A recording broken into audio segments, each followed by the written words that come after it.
കൗസ്തുഭമെന്നും കാളിന്തിയെന്നും കാർമുകിലെന്നും കേട്ടു ഞാൻ.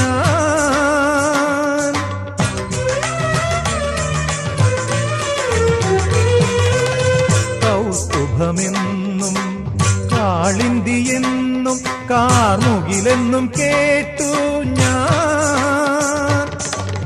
ഉറക്കെ ചിരിക്കുവാൻ മറന്നോരെന്നെയും ഉദയാസ്തമയങ്ങളാക്കി നീ. തിരുനട കാക്കാൻ നിർത്തി നീ. ചന്ദന ചർച്ചിത നീലകളേബരം എന്റെ മനോഹരമേഘം. കായാമ്പൂവിലും എന്റെ മനസ്സിലും കതിർമഴ പെയ്യുന്ന മേഘം.